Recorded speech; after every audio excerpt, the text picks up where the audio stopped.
ಇನ್ನು ವೃದ್ಧ ದಂಪತಿ ಇದ್ದಂತಹ ಮನೆ ಖಾಲಿ ಮಾಡಿಸುವ ವಿಚಾರದಲ್ಲಿ ಮಾಲೀಕ ಮನೆಗೆ ಕುಡಿಯುವ ನೀರು ಹಾಗೂ ವಿದ್ಯುತ್ ಸಂಪರ್ಕ ಕಡಿತ ಮಾಡಿ ಕ್ರೌರ್ಯ ಮೆರೆದಿದ್ದಾನೆ. ಈ ವಿಚಾರವನ್ನ ಪಬ್ಲಿಕ್ ಟಿವಿ ನಿರಂತರವಾಗಿ ಪ್ರಸಾರ ಮಾಡಿದ್ದು ಪಬ್ಲಿಕ್ ಟಿವಿಯ ಸಾಮಾಜಿಕ ಕಳಕಳಿ ವರದಿ ಇಂಪ್ಯಾಕ್ಟ್ ಆಗಿದೆ. ಹಾಗಾದ್ರೆ ಏನಾಗಿತ್ತು ಅಂತೀರಾ? ಈ ಸ್ಟೋರಿ ನೋಡಿ ಗೊತ್ತಾ. ಮನೆ ಖಾಲಿ ಮಾಡಿಸಲು ಪವರ್, ನೀರು ಕಟ್ ಮಾಡಿ ಕಿರುಕುಳ. ವರದಿ ಪ್ರಸಾರದ ಒಂದೇ ಗಂಟೆಯಲ್ಲಿ ಬಂತು ನೀರು, ಪವರ್. ಹಳೆ ಮಾಲೀಕ ಮಾಡಿದ ಎಡವಟ್ಟಿಗೆ ಪರದಾಡಿದ ಕುಟುಂಬ. ಲಿಂಗಪ್ಪ ಹಾಗೂ ವಸಂತ ದಂಪತಿ ನೆಲಮಂಗಲ ಸಾಯಿ ಸನ್ನಿಧಿ ಅಪಾರ್ಟ್ಮೆಂಟ್ನಲ್ಲಿ ಮನೆಯನ್ನ ಮಾಲೀಕ ವಿಶ್ವನಾಥ್ರಿಂದ ಲೀಸ್ಗೆ ಪಡೆದಿದ್ರು. ಇತ್ತೀಚೆಗೆ ಮನೆಯನ್ನ ಬಾಡಿಗೆದಾರರಿಗೆ ಯಾವುದೇ ಮಾಹಿತಿ ಇಲ್ಲದೆ ಮಾಲೀಕ ವಿಶ್ವನಾಥ್ ವಿಜಯರಾವ್ ಎಂಬುವರಿಗೆ ಮಾರಾಟ ಮಾಡಿದ್ರು. ಲಿಂಗಪ್ಪ 9.5 ಲಕ್ಷ ರೂಪಾಯಿಗೆ ಲೀಸ್ಗೆ ಪಡೆದಿದ್ದ ಹಣವನ್ನ ನೀಡಿರಲಿಲ್ಲ. ಇದರಿಂದ ಮನೆ ಮಾಲೀಕ ವಿಜಯರಾವ್ ಮನೆಗೆ ಬರೋ ನೀರು ಹಾಗೂ ವಿದ್ಯುತ್ ಸಂಪರ್ಕವನ್ನ ಕಟ್ ಮಾಡಿಸಿದ್ರು. ಈ ಬಗ್ಗೆ ವಿಚಾರ ತಿಳಿಸಿದ್ದಂಗೆ ಪಬ್ಲಿಕ್ ಟಿವಿ ನಿರಂತರವಾಗಿ ಸುದ್ದಿ ಬಿತ್ತರಿಸಿತ್ತು. ಪಬ್ಲಿಕ್ ಟಿವಿ ಸಾಮಾಜಿಕ ಕಳಕಳಿ ವರದಿಗೆ ಬೆಸ್ಕಾಂ ಅಧಿಕಾರಿಗಳು ಸಹಕಾರ ನೀಡಿದ್ದು ಮನೆಗೆ ವಿದ್ಯುತ್ ಸಂಪರ್ಕ ಕಲ್ಪಿಸಿದ್ದಾರೆ.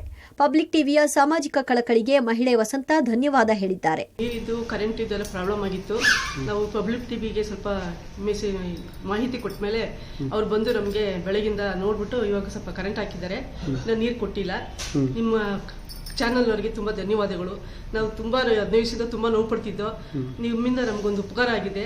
ನಾನು ಒಂದು ಕೃತಜ್ಞತೆ ಹೇಳ್ತಾ ಇದ್ದೀನಿ. ಪಬ್ಲಿಕ್ ಟಿವಿಯಲ್ಲಿ ಈ ಬಗ್ಗೆ ವರದಿ ಬಿತ್ತರವಾದ ಬಗ್ಗೆ ಈಗ ಮನೆ ಖರೀದಿ ಮಾಡಿದ ವಿಜಯ್ ರಾವ್ಗೆ ತಿಳಿದಿದೆ. ಬಳಿಕ ಪಬ್ಲಿಕ್ ಟಿವಿ ಜೊತೆ ಮಾತನಾಡಿದ ಅವರು, ಈ ಹಿಂದೆ ನಡೆದ ವಿಚಾರದಲ್ಲಿ ನಮಗೆ ಯಾವುದೇ ಮಾಹಿತಿ ಇಲ್ಲ. ಫ್ಲಾಟ್ ನಿವಾಸಿಗಳು ಮೇಂಟೆನೆನ್ಸ್ಗೆ ಒಂದಿಷ್ಟು ಹಣ ಪಾವತಿ ಮಾಡ್ತಿದ್ದಾರೆ, ಆದ್ರೆ ಇವರು ಹಣ ಪಾವತಿ ಮಾಡಿಲ್ಲ. ಹೀಗಾಗಿ ನೀರು ವಿದ್ಯುತ್ ಸಂಪರ್ಕ ಕಟ್ ಮಾಡಿರೋದಾಗಿ ತಿಳಿಸಿದ್ರು.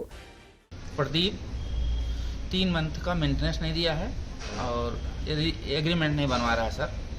उसको मुझे 1 लाख रुपया दे के न्यू एग्रीमेंट बनवाना है. एग्रीमेंट नहीं बनवा रहा है, न रूम खाली कर रहा है. 3 महीने से मेंटेनेंस नहीं दे रहा है. इसी कारण से सोसाइटी मेरे घर का पानी और बिजली काटने का बार बार धमकी देता है. ಮೇಂಟೆನೆನ್ಸ್ ಚಾರ್ಜ್ ಕೊಟ್ಟಿಲ್ಲ ಅನ್ನೋ ವಿಚಾರಕ್ಕೆ ಮಾನವೀಯತೆಯನ್ನ ಮರೆತು ವಿದ್ಯುತ್ ಹಾಗೂ ನೀರಿನ ಸಂಪರ್ಕ ಕಟ್ ಮಾಡಿ ಕಿರುಕುಳ ನೀಡಿದ್ದು ಮಾತ್ರ ವಿಪರ್ಯಾಸ. ಪಬ್ಲಿಕ್ ಟಿವಿಯ ವರದಿಗೆ ವೃದ್ಧರ ಮನೆಯಲ್ಲಿ ಕಟ್ ಆಗಿದ್ದ ವಿದ್ಯುತ್ ಹಾಗೂ ನೀರು ಪೂರೈಕೆಯಾಗಿದ್ದು ಕುಟುಂಬದಲ್ಲಿ ಸಂತಸ ಮೂಡಿದೆ. Prakash, public TV, Nelamangala.